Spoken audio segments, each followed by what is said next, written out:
Good morning, ladies and gentlemen. Namaskar. Welcome to this much awaited event, a panel discussion on air conditioning operational guidelines during COVID-19 pandemic times. India, with the rest of the world, is facing the adverse effects of COVID-19. Concerns have been raised about the likelihood of the spread of the disease through operation of air conditioning and ventilation systems. Infectious diseases can spread by several different routes, but the questions being asked are whether the spread can be accelerated or controlled by heating, ventilating, air conditioning systems, depending on how the system is designed and operated. With relaxations in lockdown coming in and offices, factories, shops opening, there have been a lot of debate around air conditioning, whether to use or not, how to operate, does the system need modification, how to restart a facility, what safety guidelines to follow, what is the future looking like, how easy will it be to start work at sites, etc. In this regards, Rama and ISHRE have joined hands and planned this panel discussion to address some of those questions and hopefully demystify the myths around air conditioning. We have been collecting queries over the last few weeks, and to address them, we have some of the top leaders of the HVAC industry and ISHRE amongst us. To start the proceedings, I would first wish to invite Mr. Gurmeet Singh to say a few words. He is the president of Rama and also the chairman cum managing director of Johnson Hitachi Air Conditioning India Limited. Mr. Gurmeet Singh, welcome, sir. Good morning and welcome. Thanks, Vishal, for the introduction. I hope everybody can hear me because I see in the chat many people are saying no voice. So if I'm audible, please let me know. Okay, thank you. First of all, let me introduce a little bit about what we are, what we do in Rama. Rama is a organization which is an association of refrigeration and air conditioning manufacturers. We were formed in 1991. Almost 85% of the room AC industry is represented by Rama, and almost everybody in the commercial AC is part of our association. We also have many compressor manufacturers who are part of the association. That's a little brief about Rama. We do a lot of work with the government as well as other agencies. First of all, I welcome all of you as panelists as well as the participants, and thank the organizers of ISHRE as well as Rama to organize this seminar, which got full, I believe, within a minute of its as soon as we opened up for broadcast. Thanks to all the organizers. Now, the topic, as Vishal said, is something which is really burning hot. Everybody in the webinar and millions of others who are either individual customers, commercial customers, government admins are asking this question to themselves and many other around. So who would better to answer than probably Rama and ISHRE together to get it done. Just to let you know, today's panel is a very knowledgeable set of professionals who almost spent their entire lives in air conditioning. I'm sure the panel today, if we total up the total experience of the panel, it might touch almost like 500 years into air conditioning. So I'm sure we will be able to give you answers and we'll have a great discussion going ahead. Let's have a great experience in the next 90 minutes or so. Thank you. Thank you, Mr. Gurmeet. I would now like to invite Mr. Richie Mittal. Mr. Richie Mittal is the current national president of ISHRE and the driving force behind all the activity that you've been seeing over the past few weeks. Mr. Richie Mittal, over to you, please, sir. Thank you, Vishal, and thank you, Gurmeet ji. Good morning to everybody, and especially good morning to Rama to discuss about air conditioning and ventilation at workplaces, hospital, and other areas through this joint webinar. I would like to thank ISHRE COVID Task Force set up by ISHRE Technical Committee with ISHRE Chair of Technical Groups for preparing this document along with ISHRE HQ staff and IT committee, which has worked for more than 5 to 6 hours every day since we launched it on April 13th. The team, I would like to acknowledge and thank them, is Vishal Kapoor as the chair, Varun Agrawal, Mr. Vikram Murthy, Mr. Bambure, Dr. Jyoti Rame, Dr. Vishal Garg, Dr. Yash Shukla, Shankar Rajashekharan, Gautam Baliga, Amitabh Sur, and myself. So this was a team which has worked for this. I thank you, everyone. A brief about ISHRE. The ISHRE is Indian Society of Heating, Refrigerating and Air Conditioning Engineers. Was founded in 1981 at New Delhi by a group of eminent HVAC&R professionals. ISHRE today has over 30,000 HVAC&R professional and student members. ISHRE operates from 43 chapters and sub-chapters spread all over India with headquartered in Delhi. In our endeavor to disseminate knowledge, ISHRE is not stopping while fighting with COVID and have already started using digital platform to reach and connect with all the members.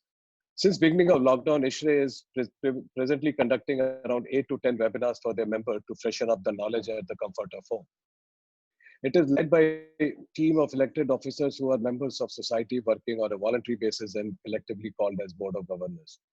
ISHRE's objectives is advancement of art and sciences of heating, ventilating, air conditioning engineers and related services, continuing education of members and other interested persons in the said sciences through lectures, workshops, product presentation, publications, expositions like ACREX, RefCold, and now on the webinar. Career guidance and financial assistance to students of said sciences, encouragement of scientific research. I would like to thank each one of you to participate in this digital panel discussion.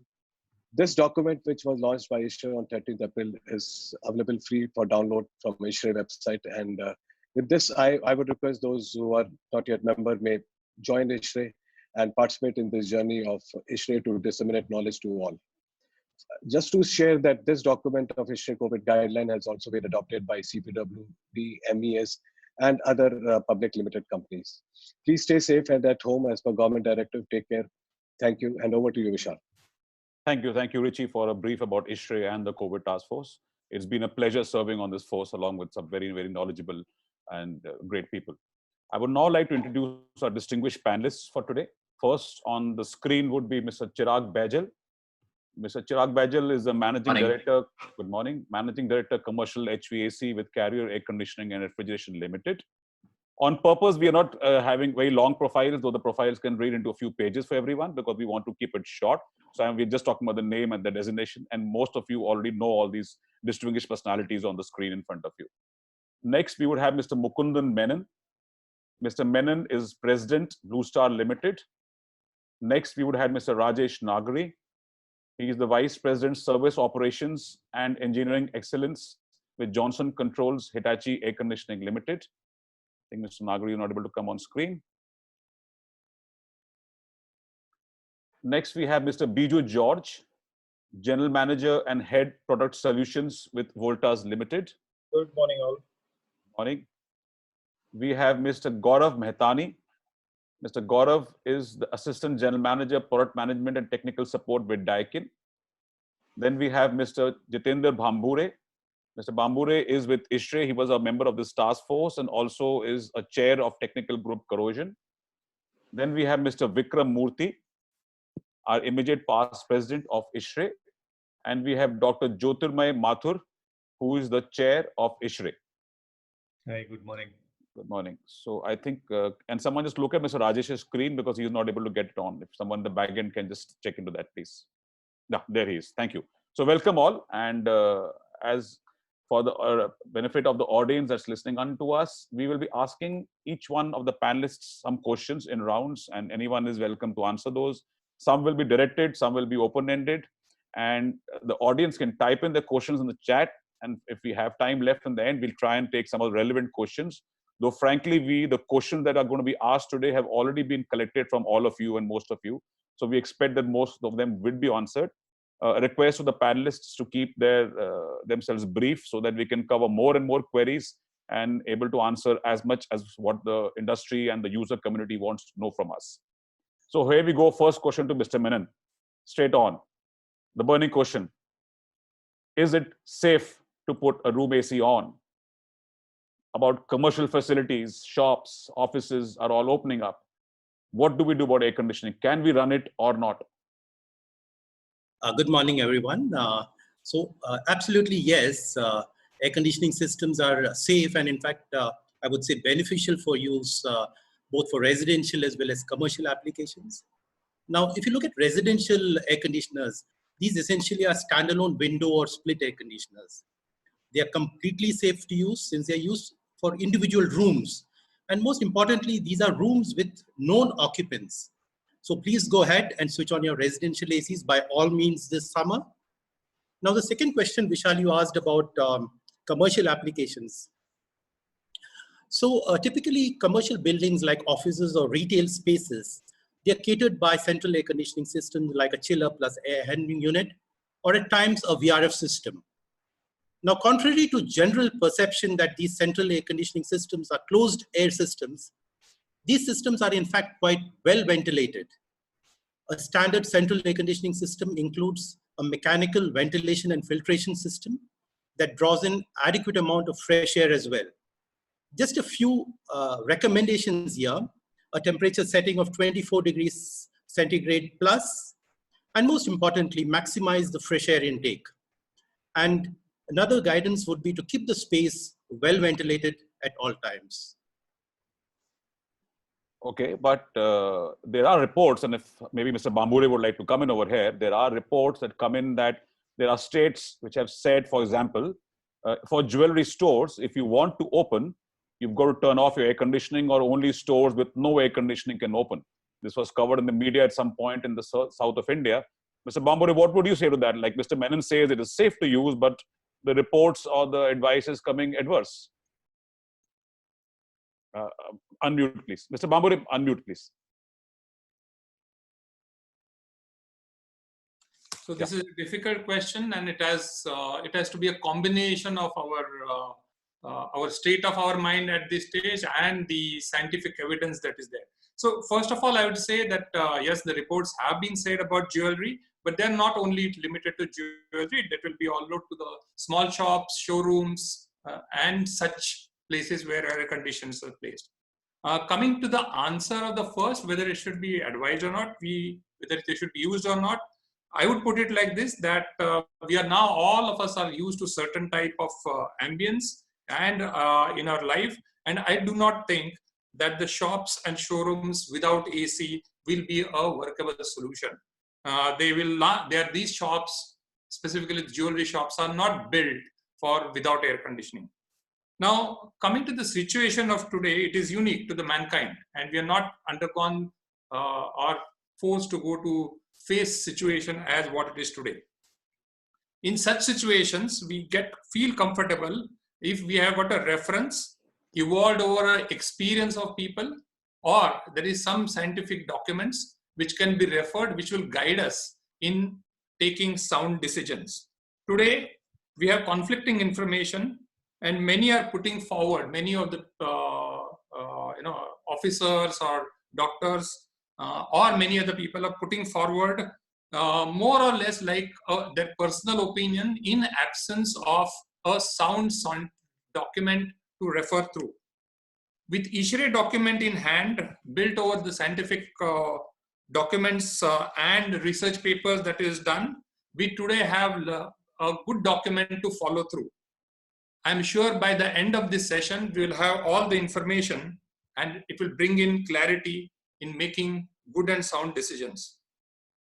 I would further like to add here that this is the subject of epidemiologists. And there are few epidemiologists, renowned epidemiologists, who have come on the TV, who have published their opinion in few of the newspapers, and they have said that the air conditioners do not contribute in propagating to the systems. However, we have to take certain care, which will get unfolded through this discussion. Thank you very much. Thank you. Dr. Mathur, in lieu of this and with the rising ambient, etc., what then would be the desired indoor conditions, temperature, humidity, to ensure that the spread is controlled or the virus becomes ineffective? So Vishal, basically there are two things. One is temperature, another is humidity. In temperature, we recommend 24 to 30 degrees centigrade as the range, because of the simple reason that a lot of studies have found that at higher temperature, the life of this virus, whether it is airborne or on surface, tends to decrease, and therefore higher the temperature, lesser is likely to be the life. Second is the relative humidity. So ISHRE recommends a range of 40 to 70% relative humidity. Why it is so? Because lower humidity actually absorbs, if virus is there on the droplets, for the small time even, the droplets are in air, moisture is likely to be absorbed by air, and the virus which is there on the droplet, those droplets tend to become aerosols, and then they have a longer tendency of staying in air. On the higher range, why 70? Because higher than 70% relative humidity would result into other problems, for example, fungal growth or mold growth and other things. So therefore, normally not more than 70% relative humidity is what is recommended. It is relatively easy to stay at higher temperatures with lower relative humidity in dry locations, but in humid locations, I know that higher temperatures would result into problems in dehumidification by air conditioning systems. So therefore, you have to go for slightly lower temperatures as compared to what you have in dry air, dry conditions. So again, I repeat, 24 to 30 degrees centigrade as temperature and 40% to 70% for relative humidity. This is the recommended range based upon scientific evidences. But Dr. Mathur, we know that a lot of people in India are used to temperatures of 21, 22 in their offices, in their bedrooms. Shops want to keep it very cold. And we are suggesting 27, 28, 30. You think it's practical? You think if people are going to feel comfortable, or is it still going to be a punishment for them? So it is basically the game of thermal comfort is basically the case of energy balance. Whatever heat becomes generated within your body, your skin and from your clothing, you have to allow that to dissipate. More clothing you have, less heat will be dissipated, and therefore you would need a colder temperature on you. So right now, adjust your clothing, and at higher temperature, if you can run a ceiling fan or a table fan or a pedestal fan, whatever you have, and have higher air velocity, basically heat from your skin will be taken away with the same ease as it would be happening at a lower temperature. So therefore, the heat balance of your body still gets maintained, and then you can be comfortable at higher temperature. So regarding the relative humidity, there are simple tricks that you can put a pan with some water in your room or something, so that humidity in your room is maintained and it is not going very low. What I recommend is, nowadays there are very common clocks that also have a temperature and humidity meter built in, and that clock can be used as a relatively cheaper indicator about your indoor conditions. Keep watching those conditions and then maneuver your temperature and relative humidity. So you are going to ensure that the business of suits and coats is going away, because one recommendation of thermal comfort is don't wear a coat to a meeting.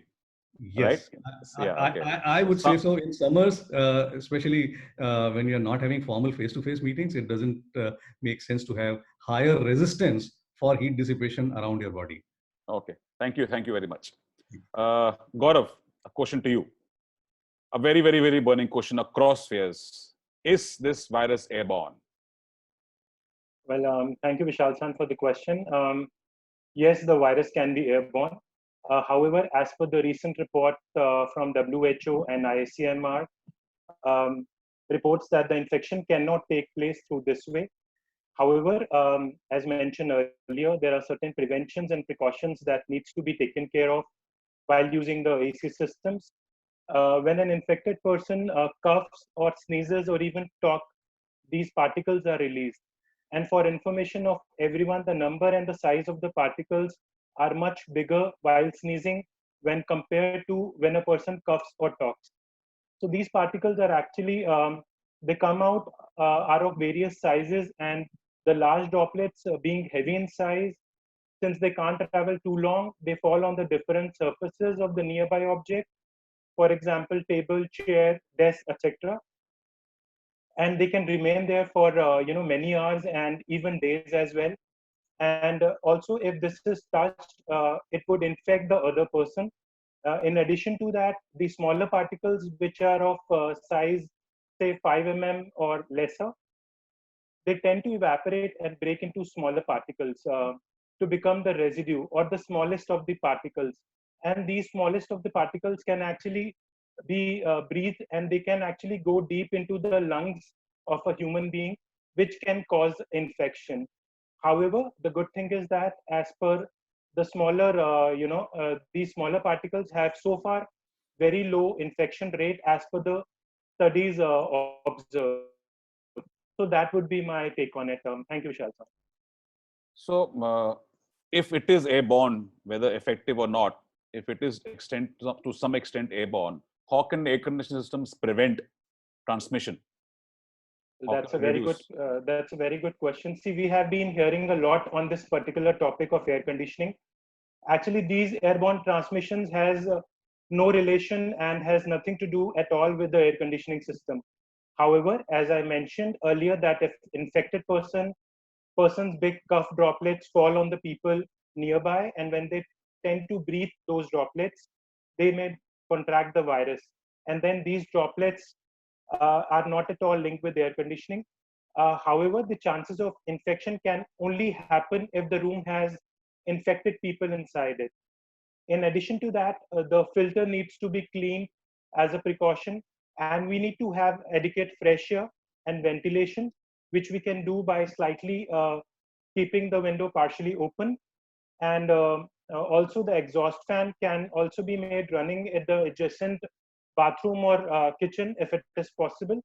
And we should also maintain the parameters like temperature and humidity, which has been already covered and would also be covered in by the next panelist.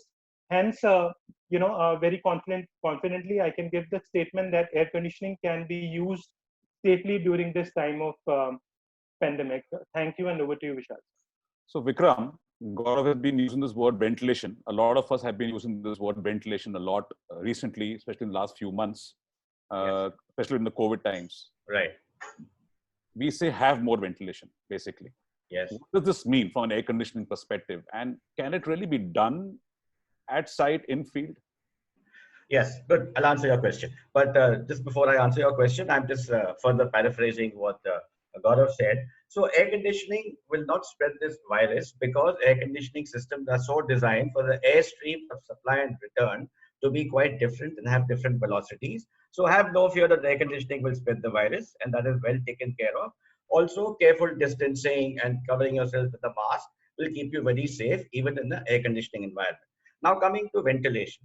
So our bodies, they require food, which is our fuel. They require water because water constantly needs to be replaced in the body, which evaporates or which is excreted, and most of our body is water. But just like that, we also need air. So you consume 3 to 4 liters of water in a day, but you consume as much as 5 to 8 liters of air per minute, which works out to 7,000 to 11,000 liters of air in a day of 24 hours. So if we take 20% oxygen, which is the percentage of oxygen, that's like 1,400 to 2,000 liters of oxygen in a day. That's what your body is breathing like a pump on and off. So pranayama is breathe in, breathe out, breathe in, breathe out. So your room must replicate the same thing. If you want to put a guy inside a room in an air-conditioned space, his body must feel just like he's outside. And air conditioning does this beautifully. That's the whole point. So ventilation is a system where you bring in air and you take out air. We must do that well with the air conditioning systems. So just to go very quickly, 1 air change per hour or 10% of the air in circulation, or we have a formula which is given in the book, which is 5 CFM per person and 0.06 CFM. So all these things worked out together because of the shortage of time. If you take a 10,000 square feet place and a 9 feet high, all of these calculations will come to around 1,500 CFM. So that's equivalent to 1 air change. You can try to increase that to 2 air changes or whatever best you can. But as long as you continue the ventilation of exhausting the air, 90% of that air, you will be fine with ventilation. Going further, the question that Vishal asked is, how do we do this in an existing system? So as Mr. Bambure said earlier and some other speakers said, most central air conditioning systems already have this provision well in place. So here's my take. If you increase the fresh air quantity, don't worry. You might have a ducted air conditioner. You might have a central air conditioner. We are recommending slightly higher temperatures. With every 1 degree temperature you raise high, you will save 10% of your air conditioning. Contrary to that, with every 1,000 CFM of air you bring in, you will add 4 or 5 tons of air conditioning. So it will balance off very well and you will have no problem with that. If there is a problem, add a treated fresh air unit. Now for small systems which exist in shops and in small offices and so on, suppose there's no provision of fresh air which is made, please make that provision, bring in fresh air through a small fan filter unit or through an opening, and you will be fine and there will be no problem at all. So be mindful of fresh air. A very easy way to check the quality of fresh air inside is to have a simple CO2 meter. Just like Mr. Mathur recommended the humidity meter, I am recommending the CO2 meter. You will be quite okay to check your office air quality, and it will be quite easy to do. And we'll be happy to guide any person in particular for this. Thank you very much. So I've been hearing everyone talk about that air conditioning is the best way to bring in ventilation and to ensure that the spread is limited and dilute, etc. But at the same time, there are reports that say that for large offices, do not run a central plant. The reports say in larger offices, it is better to run a window AC or a split AC. Do not run a central plant, but run a window AC in a large office. Chirag, what do you want to say about that? So there has been a range of views that we've heard in the last 20 minutes. And in the last 118 years, ever since air conditioning was invented, we've seen a witness evolution and productivity increase because of the use of HVAC. What I see today is just a natural human response of fear taking over. And like someone said in the beginning, that without evidence, scientific evidence, or reliance on science, and look at this, HVAC is actually born out of science. And if we were to overcome this, we will have to go back to knowledge that brought HVAC to us. And what we've done is we've gone back to even credible organizations like the American Society of Microbiology. And they have come and certified this as recent as just about a week back, saying something similar, that if we were to look at the V of HVAC, in all probability is going to become more prominent, and we'll all have to live with that understanding that the spread of this infection essentially is not dependent upon cooling. It's dependent upon how we essentially design it and how we were to operate and maintain this. And if we were to look at corroborating this with, let's say, Center of Disease Control, CDC in short, in the US, and also the report which ASHRAE published, which I think a lot of people may have read it on the April 17th, it's all corroborating to this one thing, that if you go back to knowledge and not anecdotal evidence, or people are talking about it, hearing about it, and some people are reacting to it, more than that, the HVAC professionals are better placed to assess where the current buildings are today in their air distribution, in their overall capacity for air changes, for the ability for us to sense how much of this is being mixed from the outside or the inside, and vice versa. And hence, I think it is important that when we are doing this discussion today, we bring about more communication and awareness amongst people who are users. And I would say on the demand side, this becomes extremely important, how users are communicated about the importance of this knowledge around ventilation. So we will look at a lot more credible research supporting this, and happy to share that, because CARIER is also going to publish a white paper. We've already come out with a white paper as of yesterday in the US. So we're going to go and do this in India as well.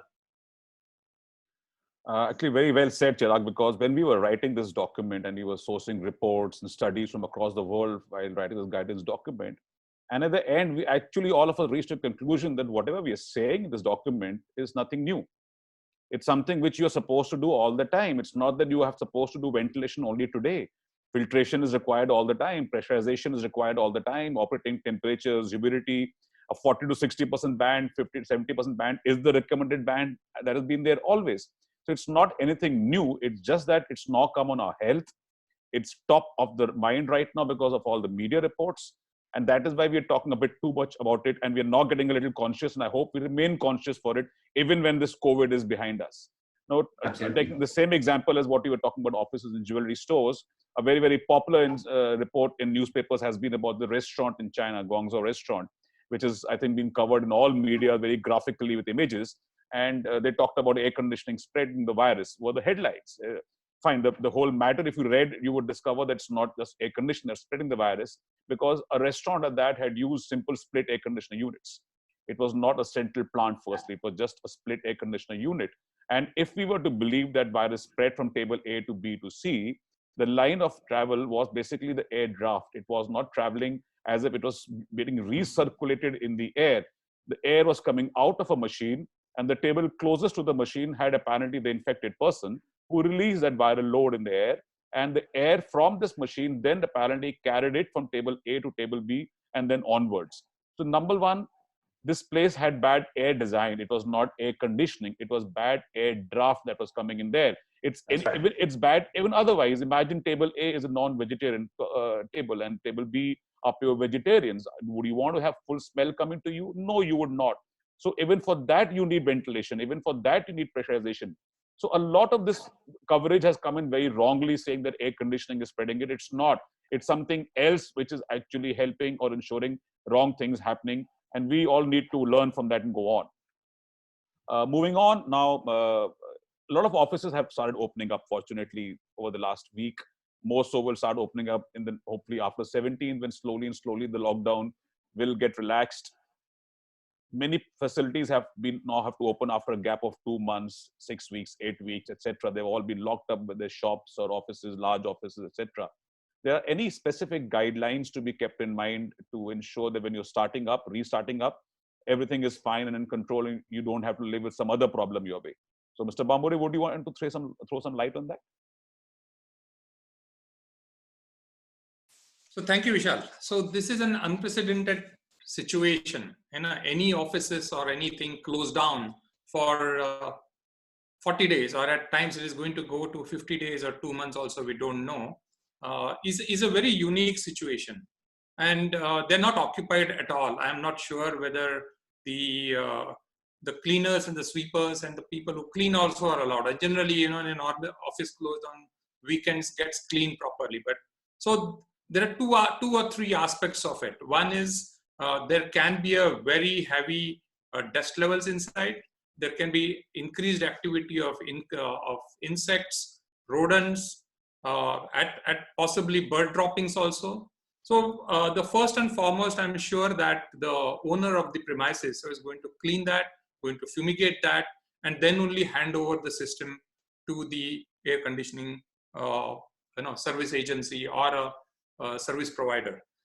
Two aspects of this. One is the outside units, which is outdoor units, VRF outdoor units, chillers, pumps, cooling towers that are involved. And second is the air side, which is related with the inside what is going to happen.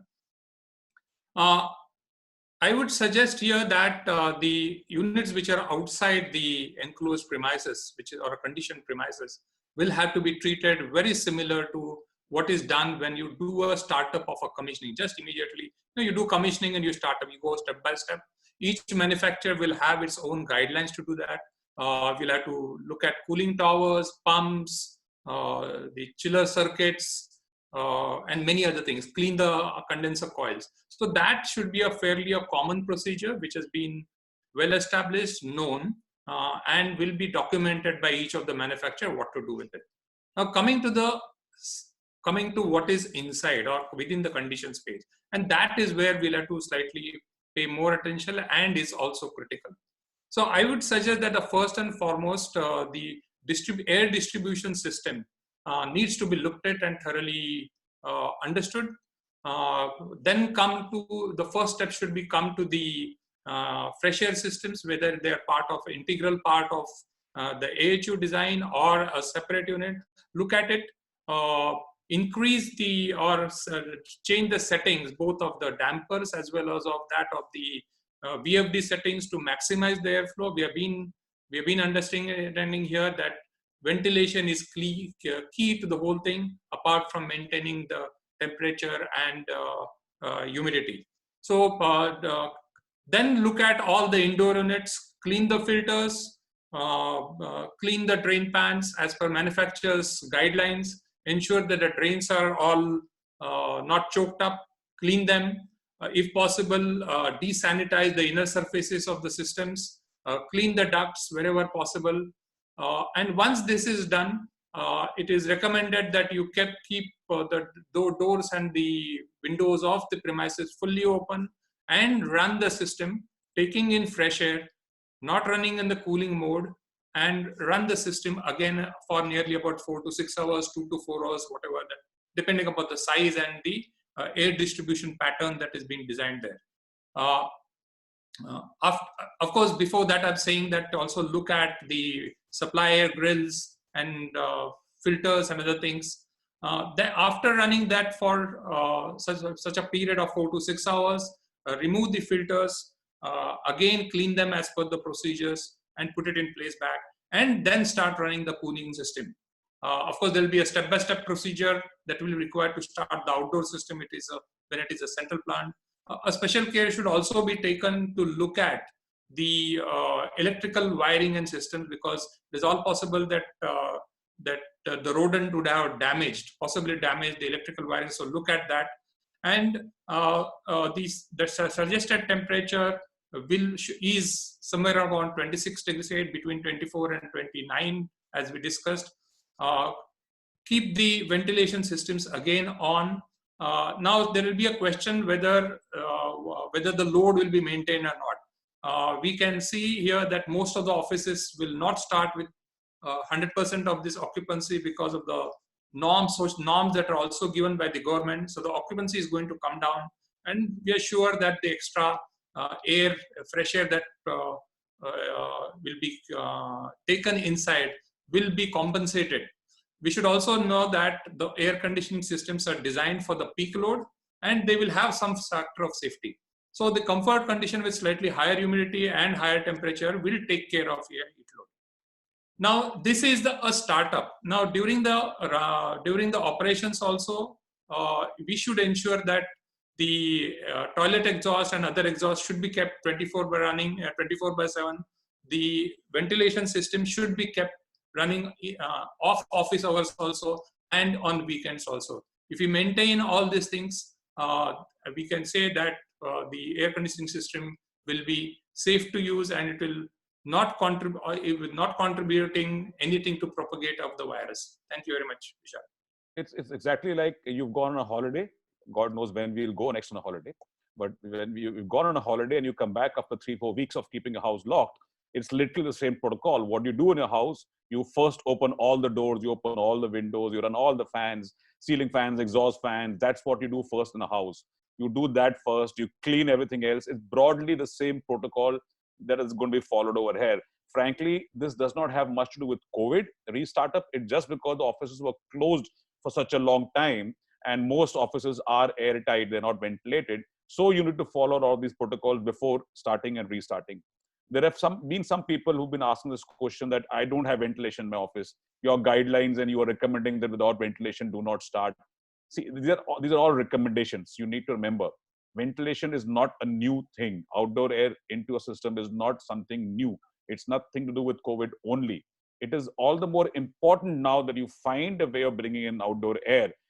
Without that, if you want to open an office, air conditioning on, sure, please go ahead. But remember, outdoor air is a must at some point. Filtration levels can be higher or a little lower, is still manageable. Outdoor air, dilution of air, as I said, the only solution to pollution is dilution. You need to ensure all that coming in over there. Going on further now, I think all of us owe a big heartfelt gratitude, thanks to the teams of service technicians which have been in the field for the last 6 to 8 weeks, whether they're attending healthcare facilities or IT facilities, banks, financial institutions. These people of all our companies, of all our partners have been in the field, rendering service, walking into those places, morning to evening, though all of us, most of us have been at our homes safe under lockdown. So I think we all owe a big round of thanks to all the service teams in the field. And going ahead on that, my question to Rajesh, specifically from a safety perspective, whether they're handling critical or non-critical areas, what safety guidelines are required to be followed? Well, if you look into the safety guidelines which are to be followed at the systems at the sites, we have to look to the entire, first and foremost, we have to look into the PPEs that they have to look into, which is in of ensuring that they're carrying masks, they're wearing those masks, they're carrying gloves, and also they're carrying sanitizers. This is basically for the places wherein it is for the places of comfort air conditionings. However, when you get the other areas, for example, into the critical areas and all, they need to take special care as well. But having said that, we also need to understand and get into what are the initial. For example, initially he has to understand whether where this area, whether it is an area where it is an containment area, so therefore he should take care about that. He also has to check on whether there is anybody infected in that going on, and also we are putting a lot of safety of ensuring the technicians who go are also downloading the Arogya Setu apps, and whenever they go there, they are feeling safe inside that they are there. Thanks, Rajesh. But I have a follow-up question to Mr. Gurmeet. So India has a huge number of unorganized technicians in the field as well as organized technicians in the field. And even the numbers cannot be known at this stage. They'll be covering a few thousands, spread to small towns, small cities, larger towns, etc. Do you think some of these safety guidelines are really implementable and technicians will follow them? Well, Vishal, if you ask me one word answer, I would say yes. But, I will also say extremely challenging. You were just talking about some numbers. Let me give you a number which I, as a president of Rama, sometimes collated. I imagine there are roughly about 80 to 85,000 technicians who are looking after room AC alone during season time. That's the kind of number, 85,000, and half of them are actually a contract kind of things which have never gone under a formal training or something. Why? I would say I am optimistic. There are two reasons. Primarily, there are two reasons. One of them is the basic nature of this virus today has taught us what to do. Basic nature is that we have to be sanitized ourselves. We have to take protection by wearing a face covering or a gloves. What we do. This is very, very critical. People are aware, and I think it's more about the awareness spread by the entire world today that is giving me this confidence that probably while we will try to communicate, it will be understood easily. Second thing is technology. Imagine today the world has completely changed in the last 2 months, I would say, where all of us have learned to communicate with each other with so much ease without going into a face-to-face mode. We don't need to go in front of each other to teach these 85,000 technicians. I would say that even the smallest level of our franchisees are also doing these virtual or web-based trainings and guidelines, explanation or learning, that I feel that there are these challenges which can be easily overcome. I strongly believe that our teams, which were previously, when we talked to them about safety or anything, they were not really very, very, they were really, they would take it a little relaxed. But today, this is not about, something which is only about them, their own self. It is about the whole environment. I would say people will still not allow them to enter if we don't do this. Just to give you a small example, what we have done in our organization is that we have asked each of our technicians who's going to the house of a customer to stand outside, wear his complete PPE set and with a bottle of sanitizer in his hand. He should have his gloves on, face covering on, have a sanitizer bottle, and then only click a picture, upload that into the system, and then only is allowed to go inside. That's what we've done. So there are challenges, but I'm very sure smartphones, internet, video content, all of this will make the life a lot easier.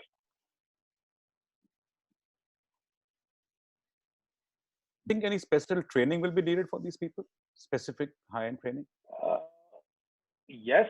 We have to give specific training. There is no need to do any special training. These specific trainings, again, I go back to the thing that I said. It is about sanitizing. It is about wearing gloves. Now, these are the important things that we have to start, or at least, the contacts we do not need to touch. These are the 4 or 5 basic practice changes that we need to explain. These are the specific things, and they are not special today. It is not anything that he has to do for that site. It is to be done for his entire lifestyle that he's doing, whether it is home or whether it is at work. Both the things are common here. It's specific, but it's not special for this activity. So, Chirag, one question to you.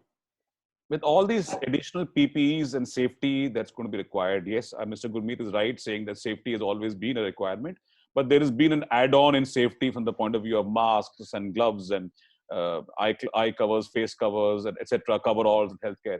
It's going to be a big add-on cost. And with anyway, the market situation not being so good for currently and maybe expected the next few months, how do you think people are going to be able to afford this cost as service providers? So it's natural that this question of cost will come in on safety.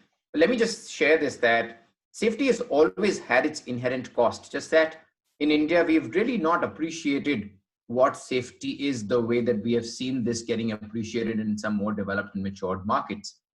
I look at it this way, that this may be just the beginning of that time that consumers, customers, operators, and everyone involved in the value chain will start appreciating the waste safety will play a role in living and working in the built environment. And everybody has to actually come on the table on this. This is not an answer which is only going to be solved by either the owners or dealer partners. The companies which are, let's say, member companies, Rama, will have to play their role. We will have to make sure that consumers and customers understand, like I said, and they will have to play a role.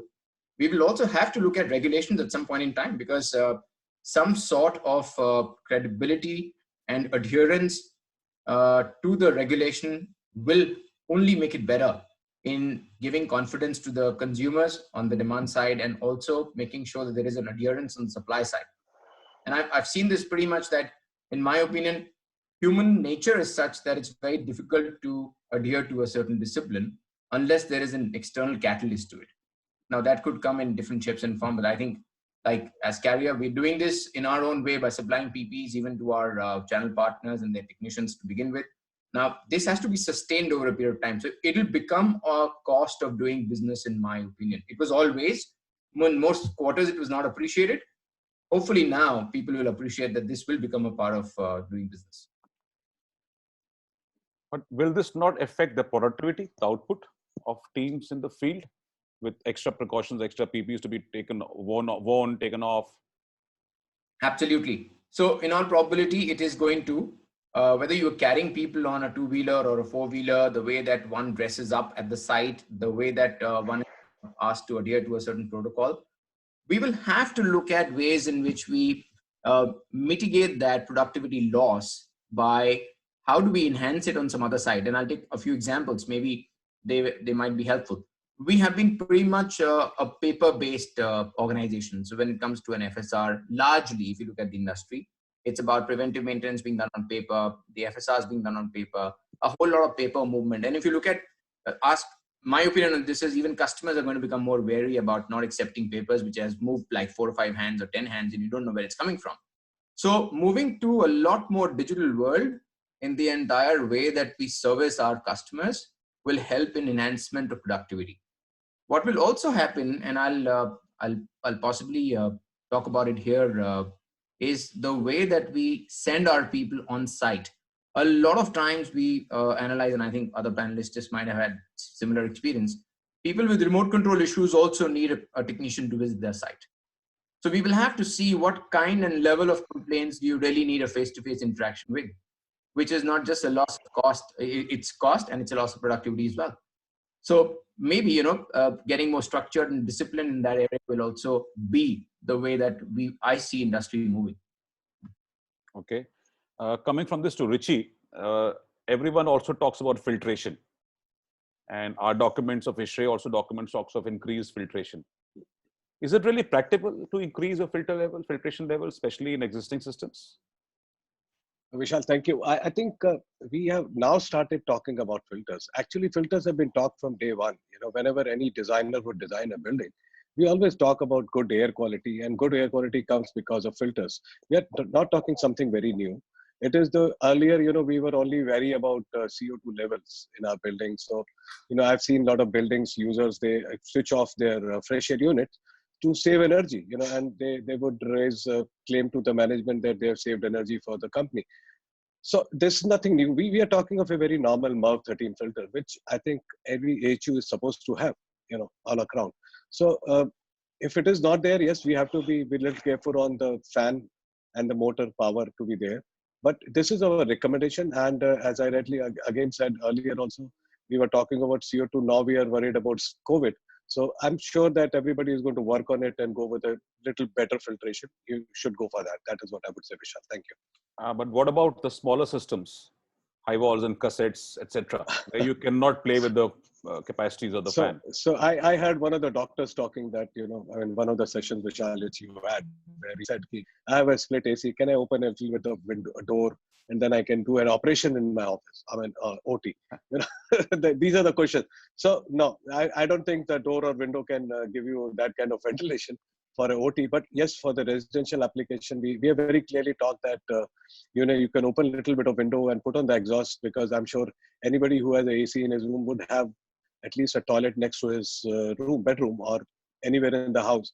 That is one. And then, if you do not have any option, I request to have a mechanical ventilation, small TFA, or a fresh air induction into the area with supply and exhaust. That I mean, as we already talked about, that we need to have ventilation. Vikram very clearly explained that our body needs in and out. So that is what we need to do.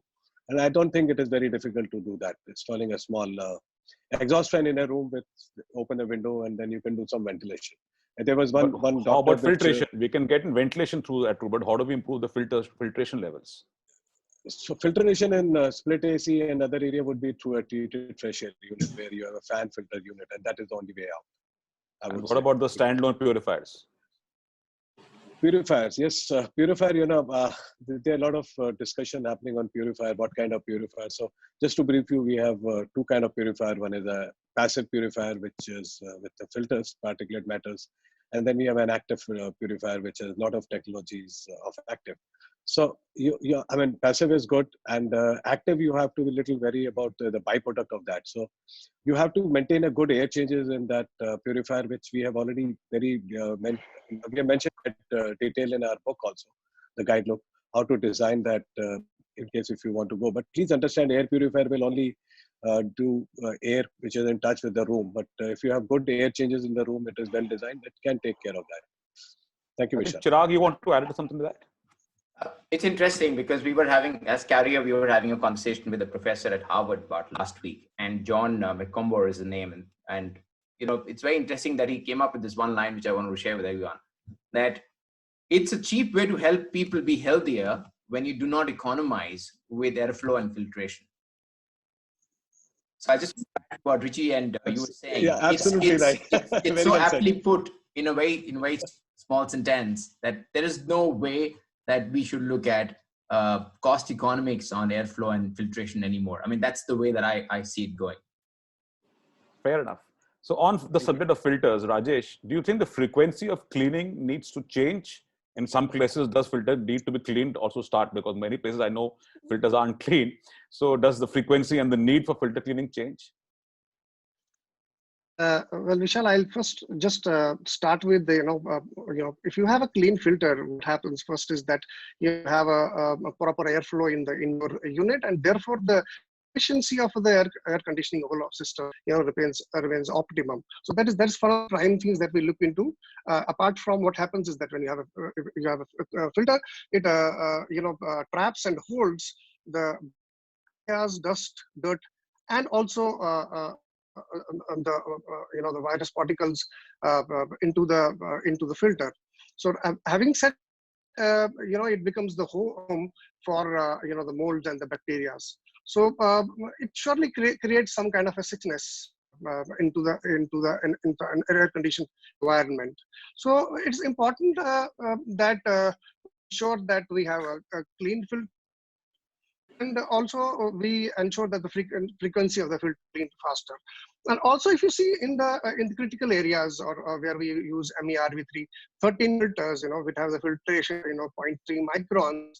We also have a large amount of viruses cleaning, which can happen, filtration can happen through that. So there it becomes more imperative, especially in today's environment, we are waiting for, getting filtration for COVID-19 viruses. So it becomes very important that we have the frequency of filtrations cleaned faster, and we clean the filters very fast. So I would say in today's scenario, we should at least clean the filters every 15 days. If you look into the residential air systems, today we would like to avoid, human visits into the houses, and it's very important that we get into cleaning the filters ourselves, and we use the user manuals, go through them, and clean the filters ourselves.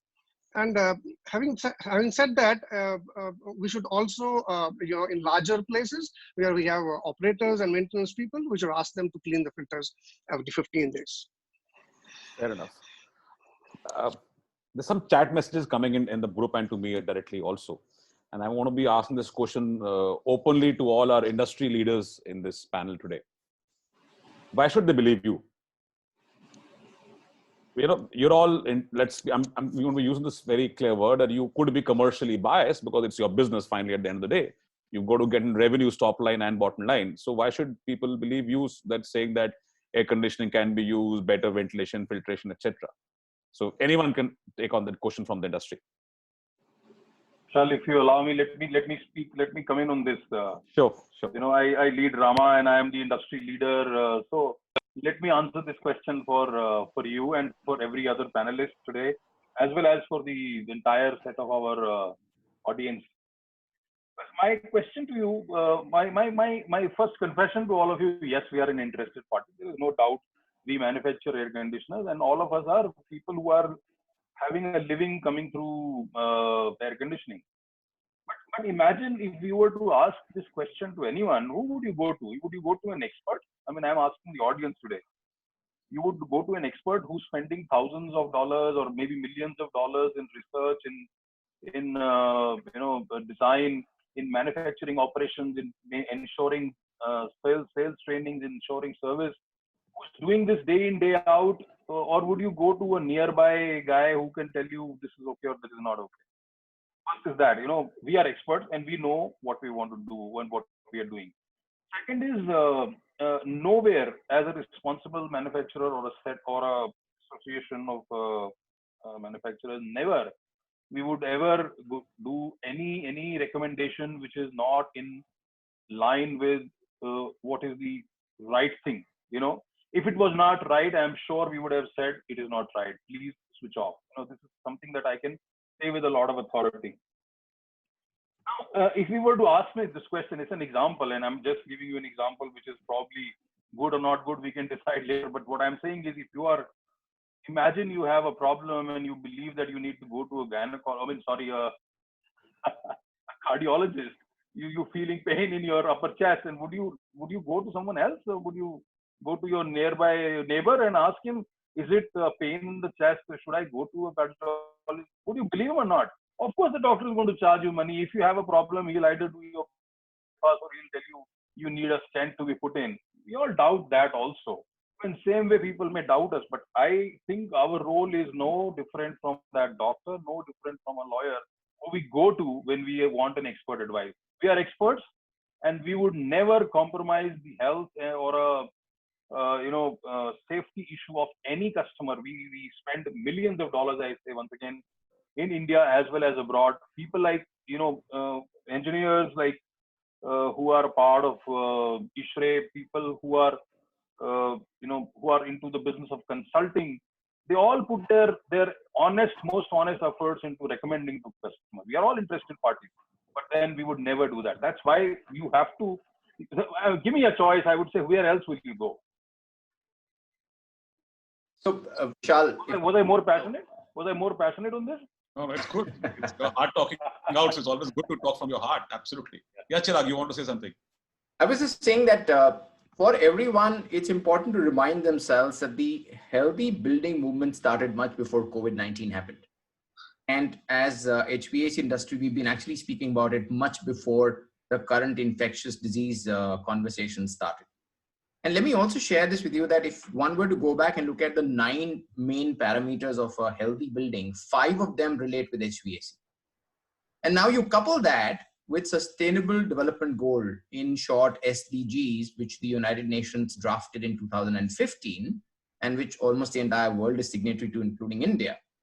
That includes the health and well-being, which is correlated with the healthy building, which in then correlated with HVAC. So it's not just that we have a commercial interest. And let me tell you, in tomorrow's world or in today's world, there is no profit without purpose. And we certainly have to lead the way, because, propagating this for the sake of selling a few extra systems, but infecting more people is only going to backfire more if we don't know what we're talking about. So if we have credible research, and this research is actually of one generation, it's not just last few years. We have one generation of research to support that there is enough evidence. A proper scientific knowledge-based working on an HVAC system can actually increase the, reduce the infection spread, but increase the resistance to infection. Now that may sound a little surprising, but I would encourage people to go and read that research, which is available outside. Anyone wishes to add anything to that? Yeah. Yeah, Mr. Boy. Yeah, so I completely endorse what Gurmeet and Chirag said. So as Chirag was mentioning, see, air conditioning is a necessity in a tropical country like ours, like India, for our well-being and health. And there's enough of documented data available that immunity improves when our body is at a typical air conditioner comfort condition of temperature and relative humidity. And what is a better system than an air conditioning system which can control temperature, humidity, and ventilation, which is also so important in this current pandemic situation. So these are the three parameters which have to be controlled, and air conditioning system fulfills them to the hilt. There are also some research papers which have come on an ASHRI journal which talks about the viability and the efficacy of the COVID-19 virus is much lower at conditions which are typical comfort air conditioning conditions of temperature and humidity. So I think there's virtually no doubt in my mind that we have to use air conditioning, and we should use them with a few caveats, as Vishal, you rightly said, these things about fresh air, these things about ventilation, all of them existed. We will be focusing more on that and ensuring that we comply by that. I think that's the spirit now. Anything else? Vishal? Yeah, go ahead, Boris. So in addition to that, we should remember that the manufacturers are here to give solutions, and they're there for a long time. Many of the manufacturers who are there have got a history of maybe 60 years, 75 years. I come from Blue Star, which is more than 75 years. Carrier is there worldwide. Many of the manufacturers, take Hitachi, take Daikin, they're world-renowned companies. And they will not try to give any solution which will bring, they build the brand. So they will be also worried about the brand. Apart from that, these companies put in a lot of efforts in research too. And why this research is there? It is for giving them better solution, better products, to increase the comfort and to increase the safety. Both the things are there. We are, like if you take electricity. Electricity is, over a period, it is evolved and we don't feel unsafe in it. Similarly, most of these air conditioning systems, this is not a technology which has come some 1 year, 2 years ago. It is evolved over more than 100 years. And it is required. It is required for many things. It is required for growth. It is required for food security. It is required for tourism development. It is required for many things. And that is why I think, like what Gurmeet said, yes, manufacturers will try to put it, but not at the cost of safety. And I think message taken loud and clear by everyone. For the scarcity of time, I'll move on to the next question. And I'll go on to Mr. Bijo. Projects have to start. Installation work has to start at sites. One big line of air conditioning is to actually go ahead and install the machines, whether it's single, small, high volt split ACs or the larger plants. Do you see a challenge of manpower? Good morning, Michelle. Morning, everyone. Let me put it this way. There are 2 or 3 challenges at this point of time. One is in terms of manpower. With work which has halted at many sites involving central air conditioners, or with the non-supply of room air conditioners to people, there is an issue today with manpower sitting idle. Now, in many cases, while people have been taken care of, by the OEMs or by the contractors, by builders, the unfortunate part here is that fear psychosis we talked of earlier has taken over. So a lot of people have gone back to their hometowns, to their villages, and it is a matter of conjecture at this point of time as to when they're going to come back. But let us safely assume that it will take about a couple of months or so before people come back to some sort of stability in terms of some sort of normal. So this is going to be one challenge. The other challenge also, which needs to be addressed here or needs to be seen here, is what we've got to be prepared is for a logistical hurdles. A month back, for example, you had 3 lakh trucks stuck across the country, in different stages of in transit. Now, quite a few of them have managed to go back to their destination, but quite a few of them are still stuck, even though the government allowed interstate transit, because drivers haven't come back. So the question today is that even now, only 1/3 of the drivers at this point of time, trucking work on site, assuming that there's some sort of manpower. There will be logistical hurdles in terms of the fact that we won't have enough trucks because we won't have enough drivers, and you will not be able to send material, or you will not be able to even send material from a showroom to somebody's house or to somebody's office.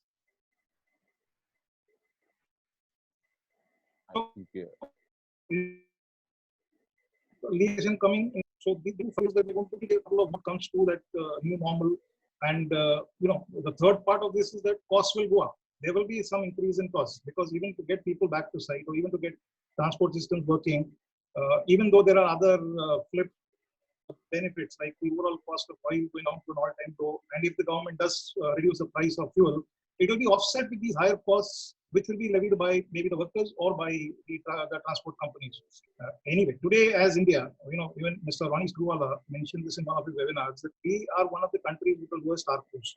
Now, ARPU is mostly known as a telecom term, but then the point I'm trying to use here is that ARPU is basically also something that defines the squeeze that we expect, whether it's a customer, whether it's a company, we expect cost squeezes on everything to such an extent, that sort of thing keeps on going on within that psyche of ours.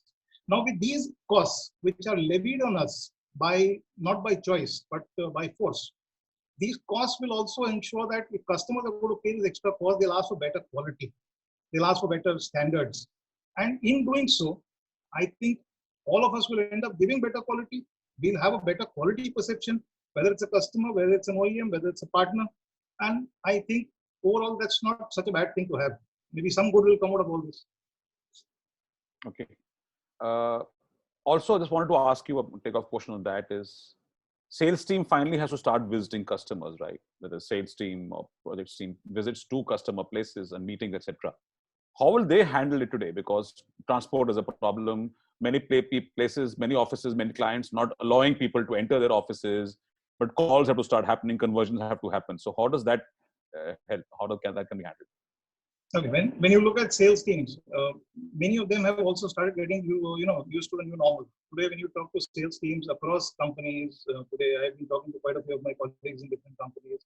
The common response I get is that we are in touch with influencers, we are in touch with customers on their meetings, or at webinars, or we have these WhatsApp calls. So this today becomes a new normal. So till there's some sort of limitation in terms of people meeting each other, the new normal of the type of meetings that we have today with our people is something that will come out. So you will not have the need for people to actually physically go and meet people unless it's an absolute required period, or maybe a very advanced stage. So till that point of time, it's not required.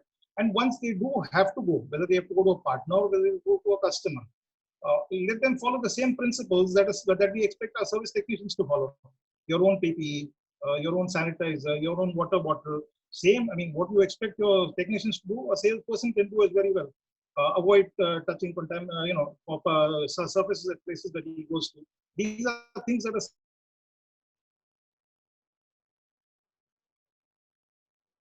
will follow in life whenever he has to go. Okay, I think we're losing you, Mr. George, on the connection. Okay, so I'll come back to you, Mr. George. We're losing you in the middle. Your network, I think, is giving problems. We're losing you in the middle.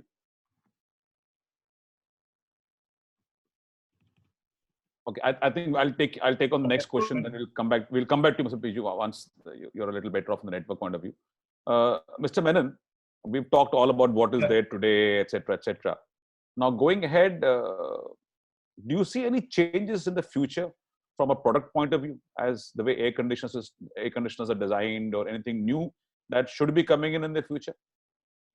So Vishal, this pandemic actually has taught us quite a few lessons, as you would imagine. It has changed, as Gurmeet was mentioning, it's changed the way we work. In fact, it's also changed our personal lives dramatically. The last 40 days has changed a lot of things. Now, as far as air conditioning systems are concerned, as you had mentioned earlier, most of these things were already part of the domain knowledge that we had. But there will certainly be more focus on certain areas like ventilation, fresh air intake. There will also be some work around the filtration and sterilization techniques like ultraviolet lamps or filter media, which can neutralize or kill the viruses and microbes. So I would imagine that there'll be extensive research in these areas, which will be done globally, as well as in India, of course, to prepare us for not only this COVID-19, but also for any future attack, which I suppose it is anybody's guess when it will come next. But what we are facing today is probably going to happen again in this world. So I think a lot of research will go around these things so that as far as the air conditioning systems are concerned, we are better prepared to face tomorrow. And Vikram, what do you think from the point of view of the system design? Anything will change on system design in the future?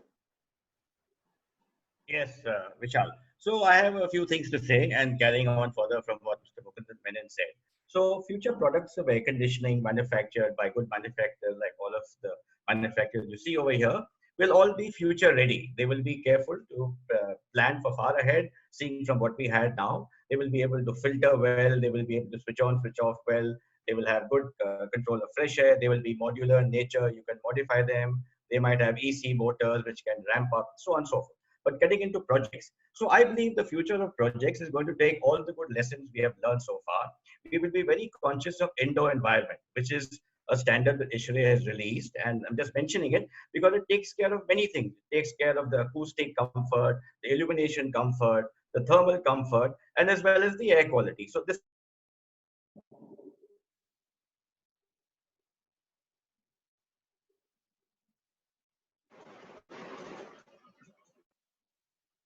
I think Bombay is having a fair bit of network problems everywhere. So we've lost Vikram over there. Richie, what do you want to add to that? Yeah, I think what Vikram was mentioning is that Mute. The design the design has to be looked at it, and earlier design was, as everybody was mentioning, is very good. It was not been adopted to very well, but in the design, more focus will be on the fresh air. And as Vikram was mentioning about our indoor air environmental quality standard, which we have version 2 also available last year. So we got to talk more cautiously on that document, and we would recommend to follow that. That will take good care of fresh air or ventilation requirement within the building, as far as also takes care of the thermal comfort and the light and acoustic. Everything is covered in there. So that is what I say. The design will be more focusing on indoor environment. Thanks, Vishal. One open question, I'm leaving it for anyone to come in over there and answer it. And is in existing systems, we've talked a lot about this till now, but I'm repeating it because that is a very important thing. In existing systems, the recommendations that are being laid out, whether in ISHRAE guidelines or in general, what we're talking today, especially from the point of view of ventilation and filtration. Existing systems which cannot handle it, what do?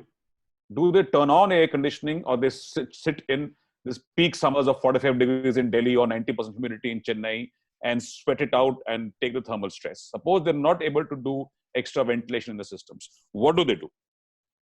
Anyone? So, Vishal, I will answer it very, very briefly, and then we can go on to anybody else. So very simply, I think many of the speakers here have emphasized very clearly, you use air conditioning to first of all improve your thermal comfort. If you're not thermally comfortable, your resistance to fight any kind of illness will go down even further. So run your air conditioning, do simple things like letting some fresh air in, clean your filters regularly, use masking, because you're going to protect yourself. The air conditioner is not your doctor. You yourself are your protector. Protect yourself well, sanitize well, keep your surroundings clean, run your air conditioning, be mindful of your surroundings, and there will be no problem at all. And slowly, step by step, improve what you have. This is my simple recommendation. Anybody else, please? Yeah. Anyone wants to add anything? Yes, Vishal. I can systems, while in residential systems we can't do much other than having a ventilation. I think in other systems, for example, we have in malls or in IT parks where we have large AHUs available, I think we can look into first and foremost in those places, see if there is enough of fresh air available, if we need to relocate to the fresh air, because a lot of emphasis is going to be on the interior IAQ. So therefore, foremost look into what is the quantity of fresh air that is coming in. If we find it is less, we need to augment in and add additional fresh air loads. Along with that, we should. Rajesh, sorry to butt you in. Rajesh, sorry to butt you in. I am my question a little different. This is coming from people who do not, for example, have the provision to add any more fresh air, or maybe they have no fresh air. Unfortunately, in our country, we have several systems which are not installed or designed or whatever properly, and they do not have outdoor air. Now, what do those people do? And they're saying right now in this peak of things, we don't have people available, we don't have contractors available, we don't have material available, I can't make changes to my system at this point. what do I do with my existing AHU? I think Vikram has rightly said we need to go in, have face masks there, ensure the proper sanitize is done, because only the the air conditioner works along with the other systems which are there working there. So we need to ensure proper sanitization is there in entire room, and we should ensure social distancing available there, and we should also have face masks and maintain the temperature of 24 to 30 degrees with the RH of 40 to 70%. I think we should be able to manage with that. Fair enough. And as I would just like to add to it that please remember, air conditioner is not a generator of virus. A human being, us humans are the carriers of this virus. Yeah. If God forbid a person walks into an office who is carrying this infection, who is positive, asymptomatic or not, the chances of that infection spreading through other means are, I don't know how many times more than any other means. So absolutely, surface cleaning, personal hygiene, personal protection is going to be the most important thing. Air conditioning or no air conditioning will make very, very, very little difference. I think Chirag, you want to Vishal, just wanted to add that only to last point to your, what you said just now. Is there a way to say, or is there authenticity to say, if I don't start the air conditioning, the chances of spread will be lower than if I start? Now, Mukundan mentioned that we have a system of temperature, we have humidity, we have fresh air. All three things are there inside. So is it that if we don't use air conditioner, is it going to be better? I can't answer that. According to me, no. Chirag, you want to say something? I was saying that I'm going to safely assume in our country so far, we have relied on natural ways of ventilation than mechanical ventilation, other than the large buildings, of course, that we have seen, which is still in the built environment a smaller percentage. But the infiltration and exfiltration, so in whichever building where people don't have it, whatever they can do to let the natural infiltration and exfiltration work, they should do that. Besides, of course, the PPEs and everything else that the others spoke about. And too bad that, that it was not designed that way. But I hope that in times to come, this will change. That every single built environment that we're looking at from here onwards will look at that aspect of ventilation. Fair enough. Thank you. Thank you very much over there. Chirag, to you only. Next follow-up question, and Mr. Biju also can add to it. Anything from a technology point of view? I'm not talking about the air conditioning technology. Not that has already been answered by Mr. Menon and Vikram on the air conditioning product or system technology. But in general, what impact now technology is going to help in running our businesses at different levels? Manufacturer right down to a small service franchisee in a tier 3, tier 4 town. So both Chirag and Mr. Biju can address that. So Vishal, upfront on this, there is not going to be a silver bullet to this, but if I can put it in 3 buckets, there is certainly going to be more research dollar which will go into the air side of the HVAC, like I said earlier, from now onwards. There's certainly going to be more work, and Vikram talked about a few of those aspects. I'm not going to repeat that, but that is one bucket. The second bucket, of course, is an offshoot when we will have more awareness and acceptance of fresh air intake and ventilation, will put an increasing amount of burden, or if I may say, the technology which is more energy efficient will have to come in play to net it off, which a couple of other people talked about. The third aspect, which is going to be more on controls, the IoT aspect, which is also going to lend more productivity across the board, including the ability for companies to even do prognostics. Why send a technician unless it's absolutely broken to be handled physically? Can I have a flag raised beforehand? Can I work on a remote monitoring where I can help my customers from remote as much as possible?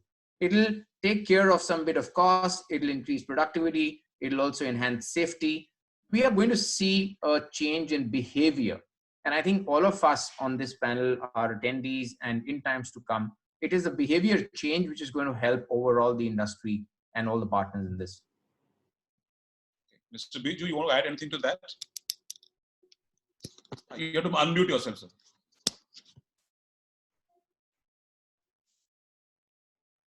Yeah. I think Chirag mentioned that very, very succinctly. I mean, it's expressed in terms of exactly what we think needs to be done in terms of technology and movement of technology forward. And of course, predictive modes like remote monitoring. That's something that we do very, very closely. And we've been seeing the benefits of that from a cost perspective and from a predictive perspective. And as time goes by, I think these tools will be more and more accepted by customers. And this is going to be, again, part of the new normal that I talk about all the time. So,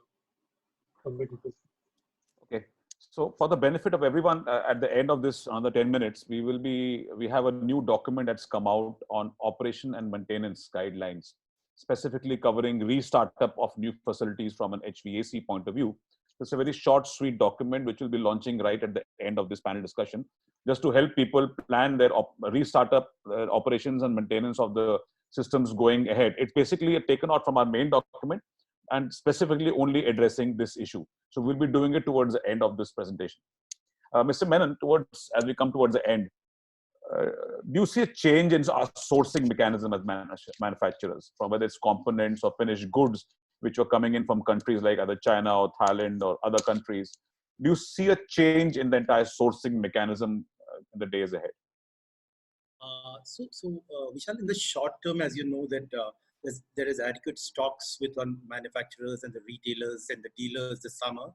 So in the short term, there are no challenges in the supply chain. I understand that things are also getting back to normal in many of these countries linked with India's supply chain abroad. So no worries there. But if you ask me in the medium and the long term, what is going to happen for sure is more indigenization will start happening. More of components like indoor units, compressors, many things, drives, which currently we are dependent on overseas suppliers, will get indigenized. It's a matter of time whether it will take a year or two, but that the road to that is already very clearly visible. And I think we will all manufacturers, all brands will start indigenizing all the components that are necessary for finishing a finished good air conditioner.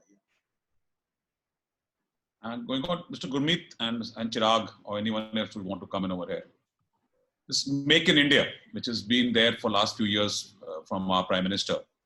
Do you think it is going to, and with this current problem of logistics and something in the mood and the perception of people, do you see companies ramping up their production capacities in India? So, Vishal, like whatever you've asked me, I have also always said one word answer, yes. So answer to this also is yes, one word, but that's not a simple one word. And I have very strong confidence in two reasons for why I say Make in India or ramping up, both of them will happen. First of all, India itself is a market is growing. So we have a huge growth potential which is happening. I would say, I would not say that it is growing at the rate that we have always expected. It should have grown faster. There are issues, but I think it's still in much better range than many other products that we've seen in the country today. So we are growing, and therefore we are anyway investing every year. All the manufacturers investing some capex, and every cycle of 2 or 3 years there's a bigger investment. There's a regular investment and big investment. So I think yes, there is going to be this case which will happen. Second is that the big push of Make in India back was a little bit, I would say, yes and no kind of thing. It started, we took off, then we had a little bit. Now it is on a very high peak, I would say. We experienced that government's coming back and asking us a lot of things about that.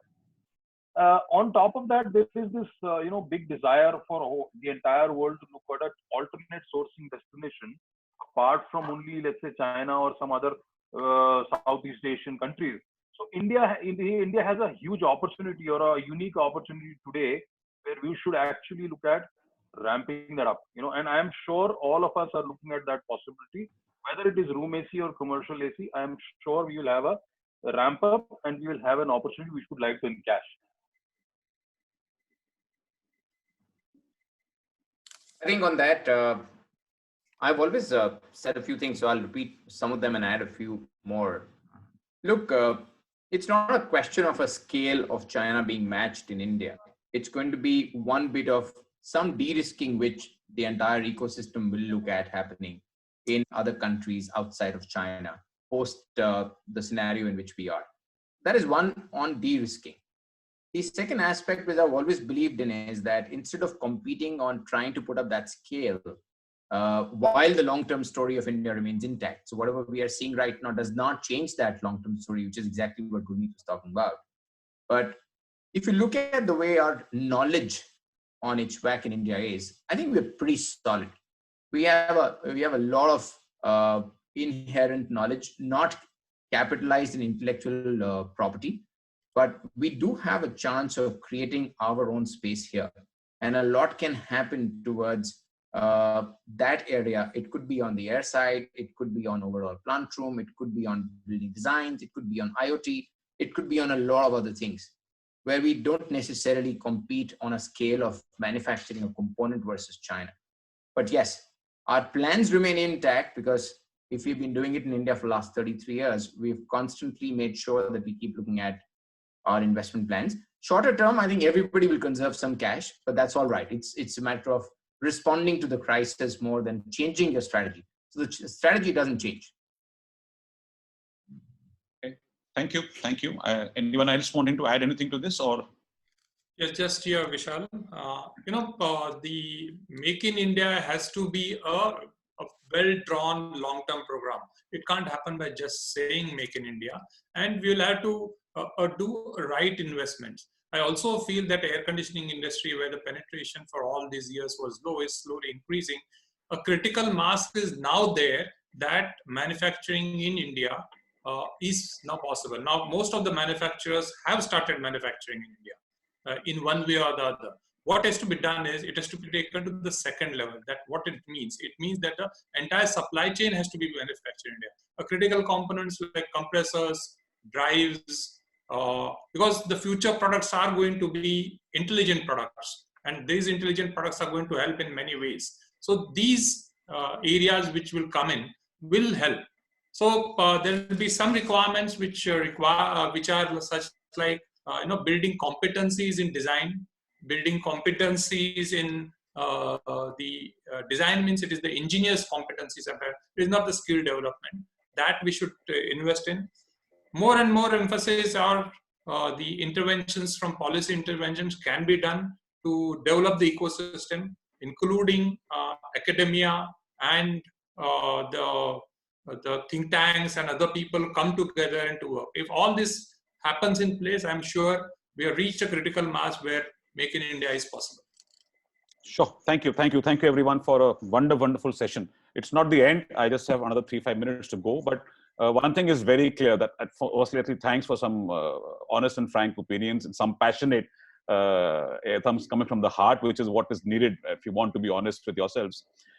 It's one thing very clear that the way we are adapting to this whole world with the changes happening around us, whatever we might say about air conditioning, the most important thing is going to be maintaining social distancing for some time to come.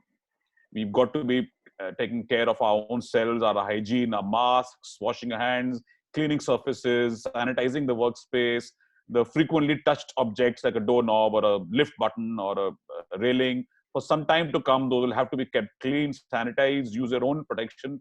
That's going to be the far more important thing than what only air conditioning can or cannot do for transmission of this virus. The moment we're taking care of all other things and we do whatever changes our system permits us, please remember, any guideline that any professional body or person will say are obviously going to be the best possible thing that you can achieve or you should achieve. It's not to say that if you are not able to reach that bar right now, that you say that, fine, I will not do it. You go and start doing it step by step. If you cannot implement something today because of the current problems, do it after a month, do it after 2 months. But at some point, yes, you will have to bring in outdoor air into your system. You might run your system today with less outdoor air or with the regular filtration, as long as you're following the other protocol. But in time to come, today or tomorrow, you will and you should ensure that you have outdoor air, you have the right filters installed in your system, and you take care of all other protocols on air conditioning, even post-COVID. Even when COVID is behind us after a few months, you will need to take care of those things.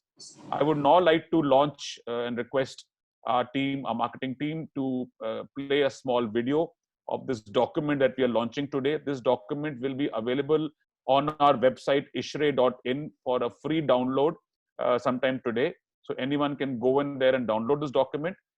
It's all about operation and maintenance. So over to a marketing team to play a short video for this, please.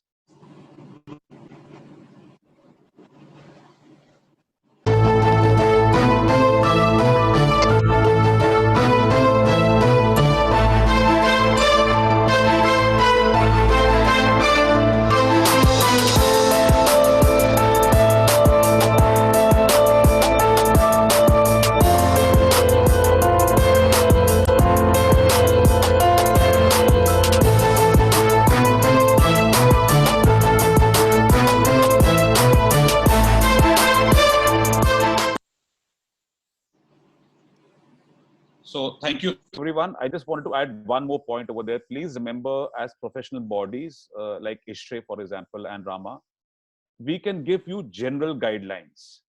Finally, for detailed engineering of your system or changes required in your system or new designs ahead, you will need to go to a professional company, whether it's a manufacturing company, whether it's your channel partner or a solution provider or a professional designer who will be able to study your system and give the exact recommendations at the end. All that we can do is just give you guidelines. So that's the end of our session. I would now request Mr. Mehta. Mr. R.K. Mehta is the secretary of Rama, and I would request him to kindly deliver a vote of thanks on behalf of everyone. Mr. Mehta, over to you, sir.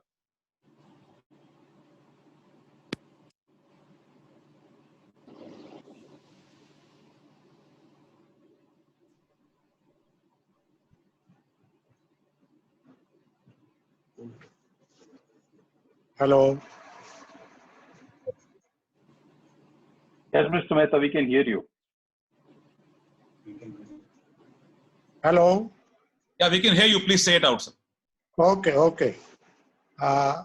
All the members of the ISHRE Rama panel today and participants, let me first of all express our sincere thanks to ISHRE for coming out with detailed guidelines for usage of air conditioners during the spread of COVID-19. Let me also thank Rama President and ISHRE President to plan and present this webinar so quickly. Our sincere thanks to ISHRE staff to organize this event. On behalf of both the organization, it is my privilege to propose vote of thanks for this informative and excellent webinar. You are all aware that COVID-19 has been shrouded in mystery right from its origin to its quick spread to various countries of the world. Its symptom, its rate of spread, and its treatments are still engulfed in mystery. Because of these mysterious situations, some non-technical persons started stating that air conditioners help in spreading the virus. But today we have learned that air conditioners, when used with certain precautions, help in increasing our resistance and slows down the spread and is safe to use. I would like to compliment the panelists for putting forth all the facts and removing the misconceptions on uses of AC. It is necessary to educate the existing users and prospective buyers about these facts, which has been excellently explained today by the panelists. Let us face the facts as they are and use the air conditioners as clarified by our experts. Thanking you once again. Thank you. Thank you. And finally, for the benefit of everyone, this recording will be put up on YouTube very soon. So sometime late today or tomorrow morning, it will be available on YouTube on the ISHRE TV channel for anyone to view. It is live streaming on Facebook, so which will be available for people to watch it afterwards also. Delegates or if panelists want to see their own performance, they can also come on Facebook and watch themselves. We might look at, depending on the response, we might even look at having a second session very soon to discuss this even more and greater depths. So once again, thank you everyone. Stay safe, stay happy. Thank you. Vishal, one last question, Vishal. I just wanted to ask. There have been many questions in the chat as well in Q&A. Are we planning to answer them in some way, or how do we do that? Yeah, so is there a standard method to do that? Some of the questions which have not been addressed today, we'll take a list out. We have their email ID also. We'll try and respond to them otherwise also. Thank you. So I have answered. We answer them in another session. Next session we might answer. No, there are some answers which I have already done online for few of them, but I think we will take it. Some I tried to do. Yeah, I know. That's, I think we have done. We'll anyways add them in our Q&A. Yeah. All right. Thank you so much, and Vishal, great thanks to you. Thanks, you have conducted it so well. I really appreciate the entire work today, and thanks. Thank you. Thank you very much, everyone. Thank you, guys. Thank Appreciate you. it. Thank you. Thank you. Thank you. Thank you. Bye. Thank you.